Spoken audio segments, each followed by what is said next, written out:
It was fine flying weather, but still the Boeing 737 crashed. Tiny pieces of debris were all it left behind. The pilot sent out a distress signal. And then, just 6 minutes after takeoff, the plane hit the ground. In Nairobi, Kenya, people gathered to wait for Flight 302's arrival, but it never landed. At first there was confusion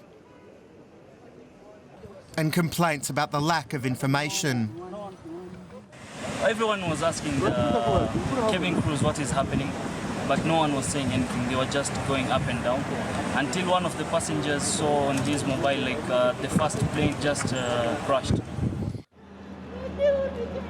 Addis Ababa, Ethiopia, as the afternoon wore on, a sickening realisation set in for passengers' loved ones.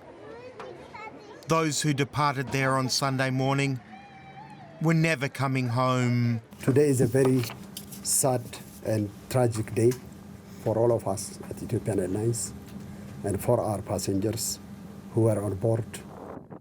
Ethiopia's Civil Aviation Authority is now tasked with leading the probe.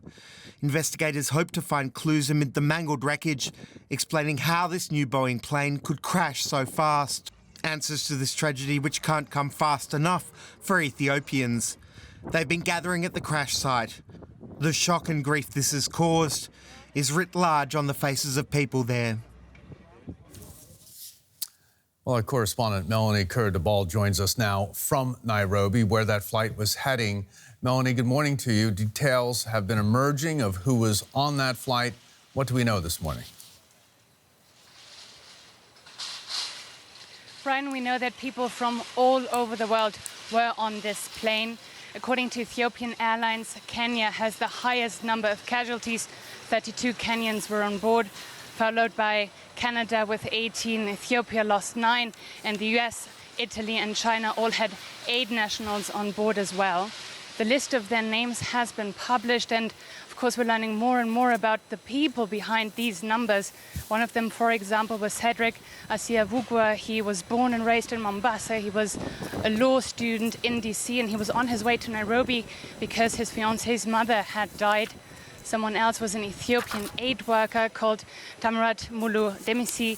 He was working with Save the Children, and his colleagues described him as someone who tirelessly worked to save vulnerable children in humanitarian crises.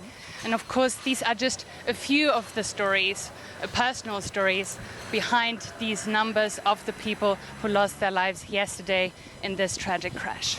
Melanie, one day after the crash, along with all of these personal stories, what's the mood where you are? Well, I'm here at the airport. This is where flight ET302 was scheduled to land yesterday at 10:30 in the morning. This is where relatives, family, friends, colleagues had all been waiting for hours for a plane that never arrived. Hundreds of people gathered here yesterday. Relatives were attended to in emergency centers, but a lot of people had also just come out in support. Today, the mood is sad. The airport looks a lot more quiet than usual. I've been talking to a few people who said that they're more anxious than ever, waiting for their loved ones to arrive today.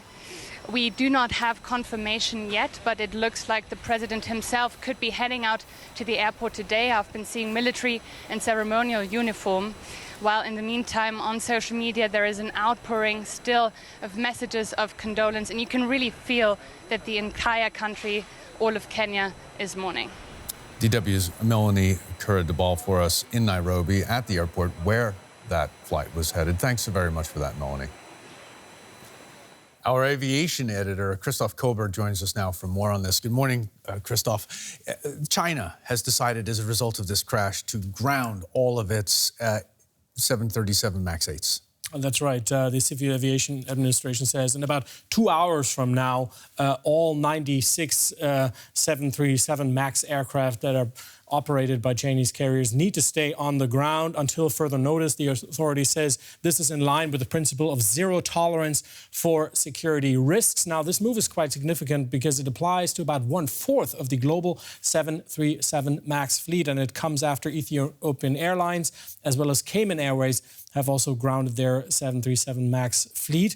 Meanwhile, Boeing says it has no new guidance for the operators of this aircraft. Okay, so safety is, of course, important for Boeing, isn't it? And the airline type, the Boeing 737, is a workforce for so many airlines around the world. What can you tell us about the MAX 8 version? Well, it's a new generation of this type of plane.